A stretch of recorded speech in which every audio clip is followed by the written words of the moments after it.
This is it. We are rolling, Michael Palascak. This is episode 416, No Laugh Track Podcast. We're here at Acme Comedy Company in Minneapolis. Tomorrow, well, it depends on when you're listening to this, but I will say May 28th, full capacity in this room. Yeah. Yeah. Congratulations, Michael Palascak. You get to have a potential, if we do things right here and get the word out, and everyone's not at their cabin this weekend for Memorial Weekend. Yeah. There's a potential for a legit full house here this weekend. I'm very excited. It's been way too long. Mm-hmm. It's been way too long. Yes. I've done shows throughout the year at different places, and it's been the first time where I go to a show and I'm like, if people are here, that's great. And if not, then I'll stay healthy.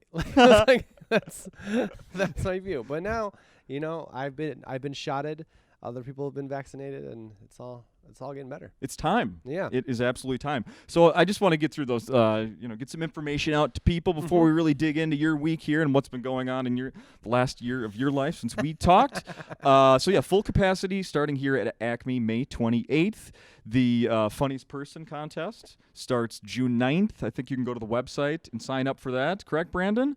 Yep. And then open mic is back. They were calling it, Acme was referring to it as a showcase during the pandemic. At full capacity, we're not calling it a showcase anymore. It's open mic. Get out here, get your 3 minutes, and maybe get yourself into the contest.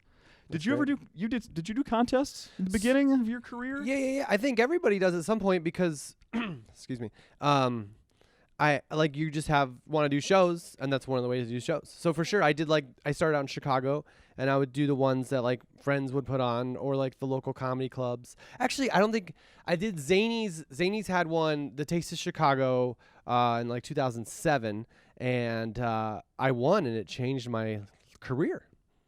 Really? Yeah, for sure. Because I did that one, he put me on like a Las Vegas HBO Comedy Festival contest. That was the auditions were in Chicago, and I got to go to Vegas for that, and then I ended up winning that one. So it was like that was the start, the Zany's Sierra Mist Taste of Chicago comedy contest. Wait a second. Yeah. So did you go to Vegas for like the comedy festival that was there that year? Yeah, I was in the Lucky 21 was the name of it. Oh my goodness. I attended some of those shows. What? As a fan. Yeah. Son of a bitch. I always try to remember, and I never have yet. I have a program from that week, and I bet you're in there in like a little picture with all these other people. Oh yeah, I've been meaning to bring it to the podcast when I have people as guests. I was definitely, and it was the coolest thing because it was the first big festival I'd ever done, and they flew me out. I got to stay in Caesar's Palace. They had our pictures everywhere, and it was so cool. And I went to the Lucky 21 shows, and then I went to the alternative shows. I remember Mary Mack, I believe, was there for that. Mary and Tim. Yeah. So I saw them, and like it was so cool. Some other guys from Chicago got in for something different, and but I was there for the contest, and that was like the big career changing moment. Gareth Reynolds was here last week. Okay. Was he involved in something like that too with Sierra Mist? Does that sound familiar at all? Because I know they were a huge sponsor of that thing. They probably, the Sierra Mist one for Chicago, that was just the Zany's one. And because I won it, not to just keep saying but I did win. So who won exactly? I won. Okay. And in Last Comic Standing, I beat Taylor Tomlinson. But I won that. And, no, she's great. She brought that up. I didn't. Anyways, so that was just the booker manager at the time. Bert Haas was very nice. He was like, I want you to do this showcase for the comedy festival. And then I moved on from that. I see. So it wasn't directly connected to Sierra Mist. Okay. But, yeah. I just remember being walking around at that festival and they were everywhere. I think I saw like, oh God, he just passed away. Who was the comedian, actor? He played a dad on, fuck, I can't think of his name. Say it again? Charles Grodin? No, not that recent. Last year. He played a dad on Modern Family sometimes. Yeah, I know who you're talking about. He's a Second City guy. Yes. Yeah. Why can't I think of his name? He was in Wall-E.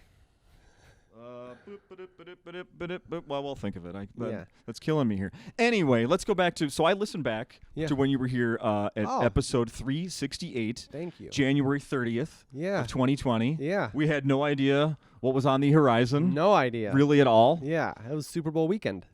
Oh, what was it? Yeah. I remember because I had a joke about football, and I said I was a Bears fan, and people just started screaming at me. And I was like, it's not my fault that you guys lost your playoff game. Like, you guys lost because they lost to the 49ers that year. And I was saying how the Bears had beat them 4 times in a row because the last game of the year the Vikings didn't care about, so they didn't even play. And I was like, you can win your playoff game, but we beat you 4 times in a row. That's right. That's right. Then people started screaming Packers. That track, because that's my album now, which I'm very appreciative that the club did that. That's the only track in my career that's ever been marked explicit. Because I said I was a Bears fan and people just started swearing. The audience is swearing, so they won't play that on Laugh USA now because of your guys, Minnesotans, being upset at Bears fans. No way. Yeah, or Packers fans. It was going back and forth. People were like, it's like, and they marked it. It's my whole album's explicit on iTunes because of that track only. That's so funny because I was looking at your Instagram and I saw somebody was like, explicit question mark, like you? Yeah. So that's why I have churchgoers as my that I kind of grew up around that are, I mean, I go to mass, I'm Catholic, but they're worried about my soul because I'm a comedian. They're like, is something wrong? I'm like, no, the audience hated me because I said I liked a football team and they made it look like I swore throughout my whole album. Oh my goodness. It's a perfectly clean album. If your kids are listening, just be like, that's how Minnesota people cheer on their football team. It's good that they learned that at a young age. Well, Michael, I can tell you that as someone who's attended probably hundreds of Vikings games in person from having a job there, I've told people many, many, many times it's not a place for kids. Oh, I would agree with that. I think NFL games, I think baseball games are good for kids. NFL games, I wouldn't. Yeah. No, there's some salty language which can be, salty language. People have been drinking all day. The average football fan guy is a big man that might be stumbling around a little bit, and a little language is fine, but you mix that in with a lot of alcohol and anger if things aren't going well, and I'm gonna keep the kids at home. I'm gonna go ahead and keep the kids at home. Well, congrats on the album. Thank you. So. When the next pandemic comes around, would you recommend people release an album during a pandemic? I don't think it affected it either way. I think if it had dropped like right when it hit, maybe then that would have been like, we have something to listen to or whatever. But it was in the middle of it, and I think it probably performed the same. Think so? You wouldn't have done like more.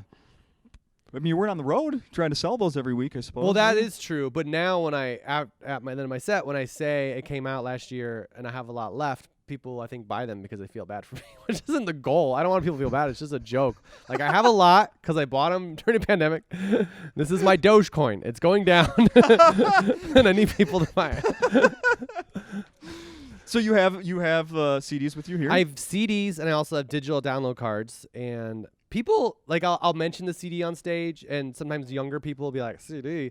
I've sold more of those CDs, probably to people that don't even have CD players. They just wanted something to take with them, and maybe they probably have CD players too. But I've sold more than the digital download cards, so I'm glad I have both. Nice. Yeah. Can I maybe I'll come back tonight and I'm going to be down the table from where you sell them. Yeah. And then I'm going to follow up, be like, so did you buy that? Was this a pity purchase? I think so. I never want any of that pity. Like, that would be funny, but I want people to come up and talk to me because they like my set. And if they want to buy it, then that's great. But obviously it's more of like, I hope you enjoy it and want to listen to it again. Right. Absolutely. And it's different stuff. Like, I've turned over. Last night was like 23 new minutes, so which is good, I think, for a pandemic year. Yeah, I'd say so. How was that trying to put together new material? So I did a lot of Zoom shows, right? And in the beginning, I didn't like it, but then I started to like it. And the thing I liked about it is that you can't hear people laughing usually. You can just see people laughing. And in the beginning, it's a little bit nerve-wracking, but then you just let go of that expectation. And it gave me this confidence because I was like, all these jokes are working. Like, I would see someone raise an arm, like, they're laughing so hard. They moved their arm. And, like, and it would be, like, new stuff. So I would be very confident about all of it because I'm like, this is going so well. I can only see their name, but there's someone applauded with an applause. This is killing. Then I go do a live show, and it'd be like, it's how a new joke does. Like, parts of it work and parts of it don't. It's like, oh, I'm creating this in my head, this success. Yes. And so in a way, I was grateful because I discovered parts of the joke I might not have otherwise because I didn't believe in it as much, and now I have those parts. So I'm great. I think I don't want to do Zoom shows forever, but I think as a comedian, there are definitely positives to performing virtually. Yeah, I saw you're still doing them. Yeah, I did. There's also, it's nice because I have a 2-year-old, and so I can do it while he's napping or whatever, and not leave my house and still get some work in. Have you had 2-year-old interruptions during? Has the baby interrupted any comedy? Any live comedy out of your living room? Bedroom? No, not really. He's been sleeping, or I get someone to watch him. I think it his mom he respects comedy. He knows when to. He does. But when everything was open, he came to an open mic one time, and he wasn't really a big laugher, but every comedian just loved it. He was just like, oh, and it was in LA, so they were glad to get any sort of feedback. They loved it. And I remember when he was really little, he just spit up. Does that mean he likes it? Nice. God, that's a spit take. His mom has narcolepsy, so I would wake up with him first thing whenever we woke up when he was really little. Yeah. And I didn't have time to write, so I would just do my same new jokes over and over and again to him because he's little and you're supposed to talk around your kids when they're little to get them words. And he would start to smile at the right places. And I know he didn't think they're funny. He was just like, Dad needs this right now. He needs it. He has milk and he needs this. So I'm going to smile. I think humans can sense when someone's doing a presentation of a joke. And I think that's evidence in my child. Or I was so sleep deprived, I was delusional. But I remember him smiling at a very young age when I was doing a joke that ended up on my album. So I appreciate that. Oh my God. I'm just imagining now his first, oh my God, he put together his first sentence. And it's like a setup to one of your jokes. I know. Joke thief. His mom is funny. She doesn't do stand up that much, but they would do a thing where they would scare me, when you turn around a corner you don't expect them, and they'd be like, ah! And yeah. I'm a big reactor because I like being scared, and so when they would do that and it would work, I would be like, ah! And they would laugh so hard. And one morning, because we all slept in the same room, it was a 1-bedroom apartment in LA, and one morning I roll over and he's just staring at me and he's just like, ah! All on his own, and I was like, you are growing up so fast. He was 1.5, and he was just like, ah! You got me. He's moved on from Coco Melon to all these hidden camera shows where they jump out and scare people. No, so glad Coco Melon. We Amazon Prime is great children's programming. I would recommend. They take books and they turn them into shows, and I like that. Oh, yeah, we watched The Snowy Day over and over and over again, which is a book for kids that they turn into a short movie. And then Goodnight Gorilla is animated now. They turn If You Give a Mouse a Cookie to a cartoon, Clifford the Big Red Dog. Oh, now you're right up my alley there. Yeah. So as a parent, I feel like it's better TV because it used to be a book. For some reason, I feel like it's okay if he watches it because it used to be a book. Yeah, that's sort of like the, when you're first time when I was in high school doing a book report. Yeah. Well, then you read the book but maybe I just watched the TV show or the movie, and then you do that whole comparing thing. We did a thing with Goodnight Gorilla, which I don't know if you read that book. It's a very good book. The Amazon Prime version of it does it justice very well.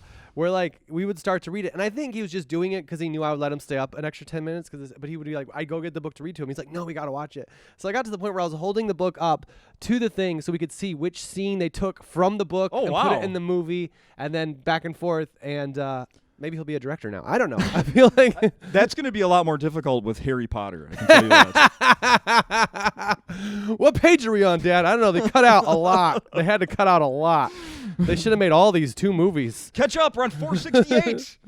By the way, I looked it up. Willard.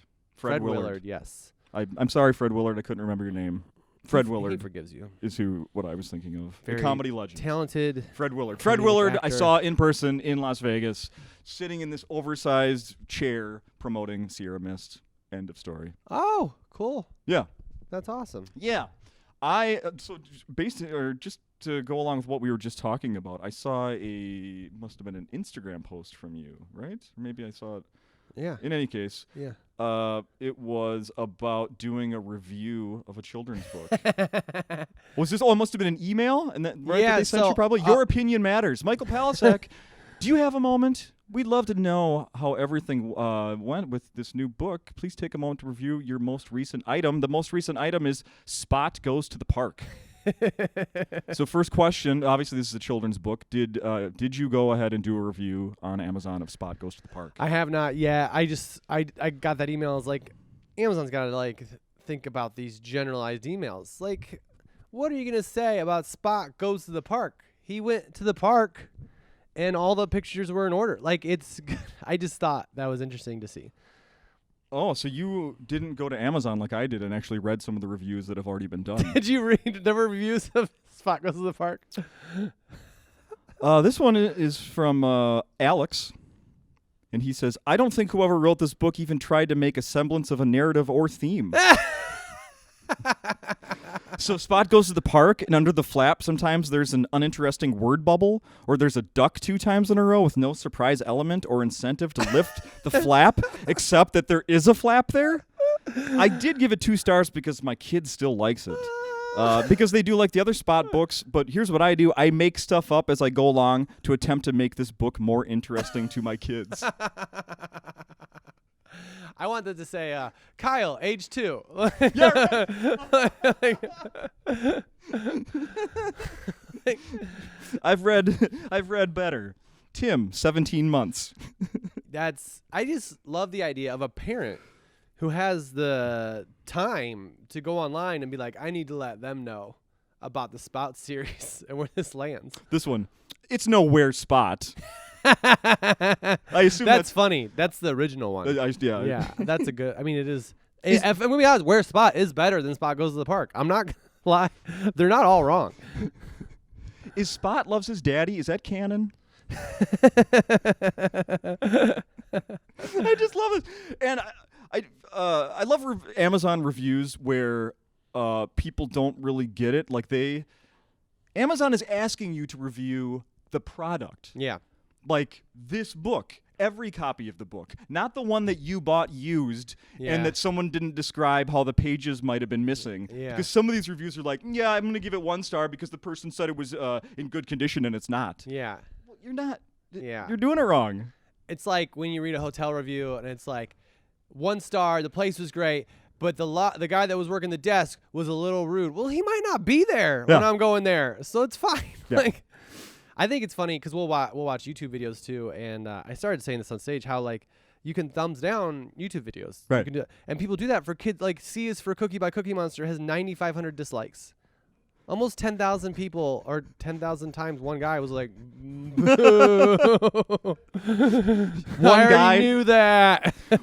One guy keeps giving it another one last chance. Nope. Still no. Still no. Are you somebody that, I mean, I know when you buy stuff these days, when you do anything with any freaking company, it seems like they send you, if they have your information, they follow up with, could you give us a review? Could you fill out this survey? Yeah.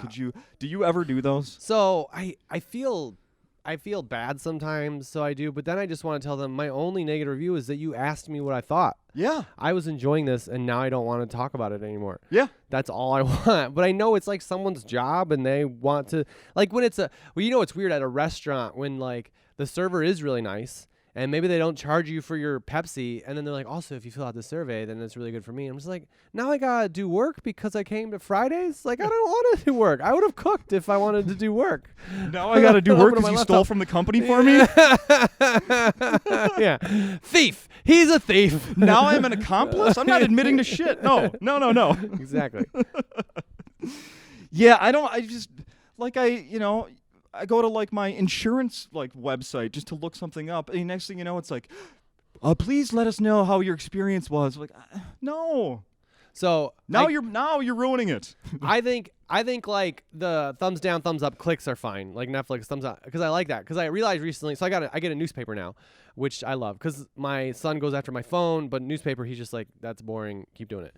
And but it's hard because I'm so used to reading things on the internet that I'll like read a comic strip I like, which isn't news, but that's my favorite part, and I'll like it, and I'll be like, I don't know how to tell anybody this, and I feel so lost because I'm like, I don't want you to go away. I want there to be more of you, but I don't know how to tell anybody to support it.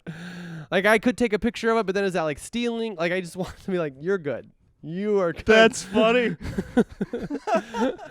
Could you go back and ask like maybe an older family member how they did it back in the you old do it? times? I mean, I guess you wrote a letter to the editor, so I could do that and make it an email and be like, because there are some comic strips that I love that aren't on the Sunday edition. I'm just like, these are my favorites. Don't get rid of them. I love that you get a newspaper. I love my newspaper. Delivered so to the house. They deliver. Yeah, I have an apartment, and they bring it up to flight. And I don't see any other newspapers in that building. Somebody who is very nice, I need to give them a gift for Christmas, brings it up to my door, and it's amazing. We get it together. My son and I will get it, and then he'll leave me alone. But it's like, it's so cool. And we watch Peppa Pig sometimes, and Daddy Pig reads a newspaper. So now I feel like, see, this is what I can do. This. That's what dads do. I've heard you reference Peppa Pig, the both eyes on one side of their heads. So I used to make fun of it because I only saw it a few times with my niece and nephew. And now I watch it all the time, and I realize Peppa Pig is like the real Seinfeld. It's definitely the show about nothing. Like nothing happens. It's like, we're going to the store. We're going to this thing. And that's what Seinfeld was, but it's way less funny. But and they're all 5 minutes. But what are they taking storylines from Spot books? Pretty much. Where they just go nowhere? In later seasons they do more, but I like it. I feel calm with them just being like, George has a fever, or whatever. Like George is in it, which is funny. Not the George. But yeah, who's Kramer in Peppa Pig? Grandpa Pig, definitely. But it's like I'm watching this show and I'm making fun of it, but I'm like, I can't tell anybody this because you have to have watched like 20 episodes to get the jokes. Yeah, right. Like Grandpa Pig is Grandpa Pig to everybody in the show, not just his family. That's not comfortable for me. He's the grandpa of all the people in the show. You need to start advertising to daycares. Let me do a hot five for the moms picking up their kids. Yeah, exactly. Oh, I love that. Let's see. Let me go through my notes here and see some things that we should be talking about that I wanted to bring up. Your Dry Bar special is out now that we talked about when you were here last. And I love the fact, we talked about this briefly, that when they do these, when they post these comedy specials on Dry Bar, they ask the performer to do a little message to ask for a tip at the end. Yeah. And I asked you about this when you were here last time. Yeah. And you had already recorded it, and you said you were very uncomfortable asking for money. Yeah. What they do, for people who don't know, what they say is like, this is how you can get paid. So just, you throw your little 30-second, 1-minute video at the end going like, hey, if you like this, you could tip $1, $5, $10, $20. So you said you weren't going to do that, and I watched it. Yeah. And you didn't. I didn't do it. I love it. You did everything but ask for money. I just told them thanks for watching my show, and then we shot it once, and the lady was, because they're very nice people. Sure. And I get it kind of, but also like, and not to like reveal the, but they get a percentage of it, so it's like just Venmo me money if you want it, and then maybe they'll be mad at me for saying that, but it's other people have said similar things. okay. They don't care. And I'm not judging. I get that's the system, and I think that they deserve part of it because they shot it and everything. Sure. But they were like, the lady was very nice, and she was like, oh, you didn't mention to ask for tips, and I was like, well, I think they'll know because you put it right here, right? And she was like, okay, like they were nice about it, and I think I don't know. It was like, if you watch the show, it's not my fault that it's free. I'm glad that it was free. Enjoy it. That's old stuff. Enjoy it. Come to a live show and see new stuff. Yeah, right. Like, come pay money later. So I like doing it. I love shooting it, and I was uncomfortable with that part, but it's fine. How now that it's out there and people are seeing it, what's the feedback you're getting? Because it always seems that people get like these new comedy fans. Yeah. That only really watch, like there's this population that only watch Dry Bar really. So this is a weird thing. There are women on Instagram whose main focus on Instagram is to be like a model. Sure. Like a model Instagram. And I've gotten more messages from people like that, which I didn't know that was the Dry Bar demographic, but these girls, not a couple, I'm saying like 2 or 3, have been like, I really liked your special. 200 or 300. No. And I think it's because like they, I don't know, for whatever reason, they're just like, I really like it. And I'm just like, I wouldn't associate people who are modeling their bodies who are like Dry Bar. That's my thing. Because Dry Bar is like a non-alcoholic comedy show. And so Clean. I have those fans. And then on YouTube. Do you return the compliment? I do feel uncomfortable because before when people would send me messages, I'd be like, well, I want to follow you back and all this stuff. But now I'm like, well, my kid's going to grab my phone and I can't. And also you're talking about vaccines in a way I don't appreciate. One, because I named my special 1984 because I have a joke about that. Yeah. And one person sent me a message, like she was like, I thought she was saying I enjoyed your special, but she was something about how like, because I mentioned getting a vaccination on Instagram, and she was like, didn't you call your special 1984? And I was like, oh yeah, thanks for watching. And she was like, well, don't you see what's happening? And I was like, ha ha ha ha ha ha ha. Okay. And I get people have their point of views, and I don't know things that aren't happening, whether they're happening or not. But it was a little weird. But so I get those fans. I feel like there's been a lot of likes on Instagram, or not on YouTube. Way less dislikes than CS for Cookie. So that's good. And a lot of views. Yeah, I bet. And some people come to shows. I think that's the thing too. I think the people that I would like to be my crowd don't necessarily reach out on Instagram or whatever, but they come to the shows, which I like. Oh, sure. Yeah. Sure. Not that those people can come to the shows too, but I don't. Yeah. They're busy. They got to model stuff. I can still remember like when I started getting more into using Instagram a couple years ago, and like that whole phenomenon, I was like, what? Yeah. Wait, these people aren't actually famous. I They know. just are pretty. I know. And I feel like part of me doesn't feel like it's real. Like, am I getting catfish? Well, there's no reason to catfish. Like, I'm not sending them any messages. There's nothing they're it's just like, it's. You know what you did. Yeah. No, I did not do anything. Social media is so weird to me because of that. Like, you can start your own business as a comedian. I can post stuff, but also as a pretty person, you can post stuff, and I'm sure they get money for promoting different things. I hope they do, because they post stuff. So I hope they get financial support because of it. Oh, I love it. I love it so much. Let's see what else we got going here. So we talked about you have some merch that you have the CDs you're gonna be selling here. Yeah. At the shows That were recorded here. Yes, that's right. Your first headlining week ever Yes. at Yes. Acme. You Yeah, recorded. ever here. I had headlined before at other clubs. You don't start at Period. Acme, Justin. You get to do Acme eventually. It's very unique. You got your first headlining week anywhere, and then you recorded. I mean, very bold. Yeah, Bob Newhart did it. I figured I'd do it too. Like, did you know that he recorded his first time ever doing live shows? No. So he used to do his like radio bits. They were like radio bits, and Yeah. someone wanted to record it as a live show, and he had never performed live before. So that first album is him performing these things live for the first time. Holy crap. Yeah. He was still touring as of like 2 years pre-pandemic. He was in town here at the age of 90-something doing shows. In his book, he said everyone who can do it should always do it forever.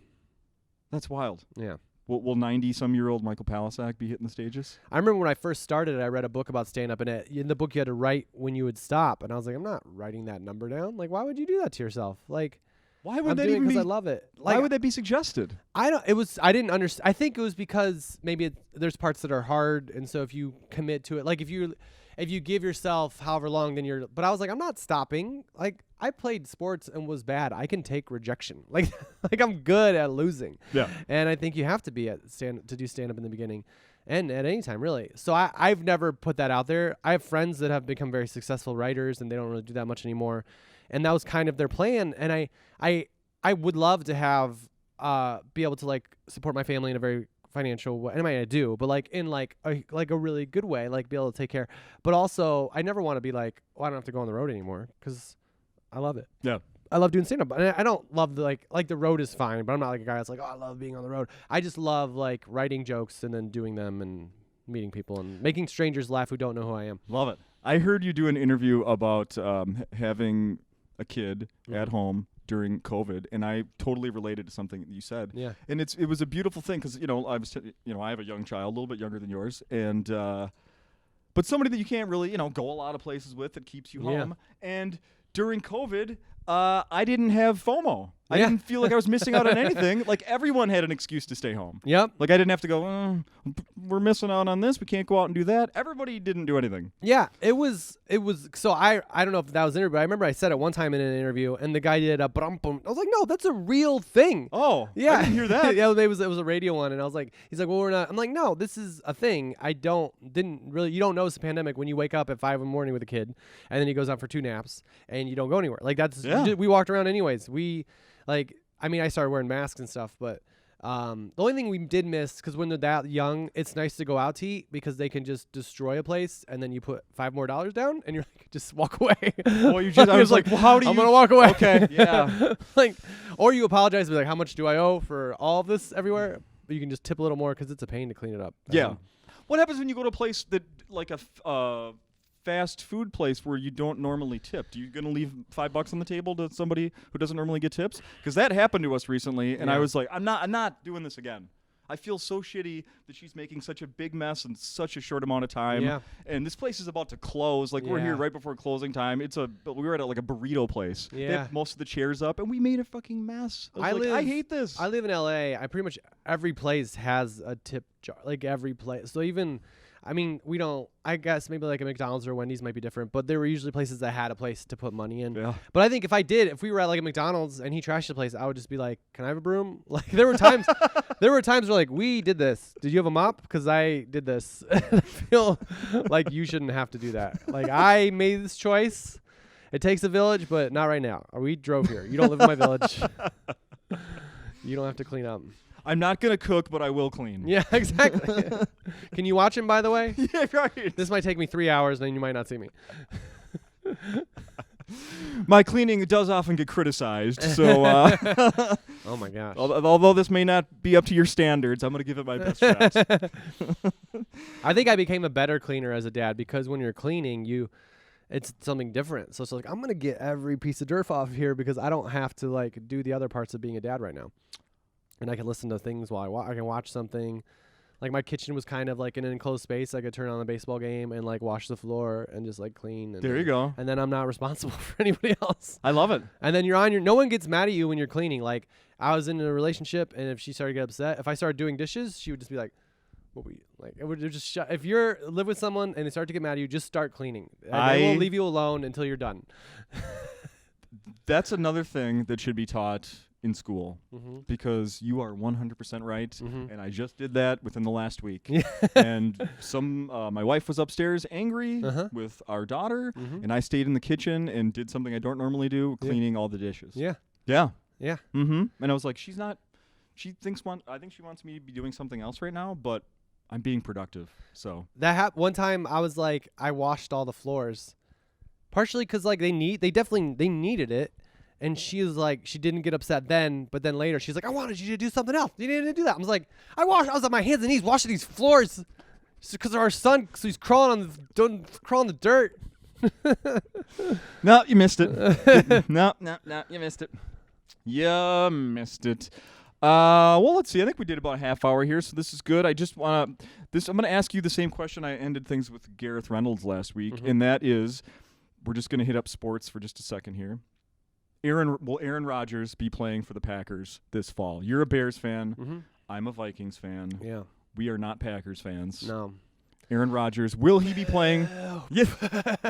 Will he be playing for the Packers this fall? So, if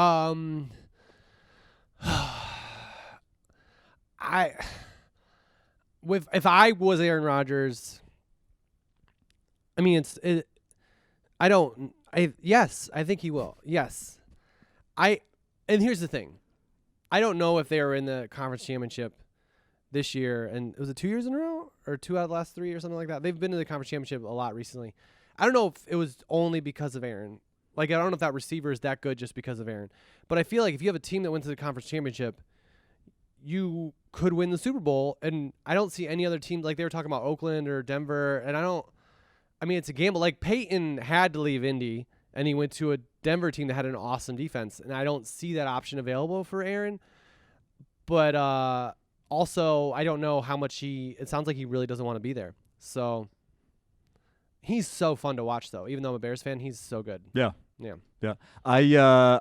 If he does leave, I mean, it wouldn't be a possibility. I don't want him to be a Viking. Not now, not 2 years from now, not 5 years from now, like Brett Favre was. I was always against that. So yeah, that's my final word. Okay. Well, I will say, Aaron, you are more than welcome to come be a Bear. We will trade fields. We will do everything. I've seen multiple. I was at the game years ago where like the winner went to the playoffs because they won the division, and the Bears were winning. And Aaron, Julius Peppers is blitzing. Aaron gets away from him, throws a 50-yard touchdown pass behind the defense because the Bears went all in on a blitz to like lose the game. And so I've seen him beat so many times. I'm just like, and his release is so smooth. People say Tom Brady's the greatest of all time, but I see what Tom Brady does, and I feel like this year was different because he really got to open it up. But in the past, it's like, well, he's making the throws and he's smart. Aaron Rodgers does things where I'm just like, I can't. No one's ever seen that. Yeah. Could Tom Brady host Jeopardy? I feel like Tom Brady could do anything. Like, yeah, for sure. And I do agree. Like Tom Brady's had so much success that, especially in the past year, that has sort of shifted it. But I remember not watching a ton of Tom Brady, then seeing him in the Super Bowl and just being like, well, he's good. But Aaron Rodgers is playing. I also think that I'm making this podcast really long now. I also think the NFL is a problem because if you're an NFL team and you have a good rookie quarterback on a rookie contract, or Tom Brady who doesn't take as much money because his wife is rich, you are at a definite advantage because you don't have as much money tied up in your quarterback, and that's not fair. Like Aaron Rodgers should be able to make a lot of money, but it's also he doesn't have the same people around him because of it. Are there any ESPN commentators analyzing what you just did, like about the rich spouse? Because that's a whole other thing that should be really investigated. Yeah. You got to find teams could be saving so much money. If they, instead of letting these girls, no offense, girls, if you want to hang out and meet a Packer, or Viking, but maybe the team should get some dating services for like rich executives Right. to like meet these players, and then you don't have to pay them $40 million a year because they're already worth $1 billion. We just we cracked the code. Do you think Tom Brady really met that Giselle on his own, or did Bill Belichick be like, "Hey, Giselle's coming"? Right. Did Aaron Rodgers marry that? Whatever the actress that he's dating? I don't think they're he's just ever dating, married. right? Yeah, he used to date Olivia Munn, right? And then we can play matchmaker here. Yeah. The woman that is divorcing Bill Gates. Bill Gates. Yeah. Huh? Next thing you know, Aaron Rodgers is playing for free. There we go. All right, Michael Palascak, thank you very much. Thank People you. need to come to Acme this weekend and come see your shows. Follow you on social media. If you want to go and watch some of Michael Palascak at home, the Dry Bar specials out there. Yeah. Your album is available everywhere. Yep, and they're pretty much different. If you watch the Yes. album, listen to the album and Dry. Yes, Dry they Bar. absolutely are. I have listened. I've watched the special. I've listened to the album, and yeah, they are different and both funny. Yeah, So thanks. Enjoy. Thank you. All right.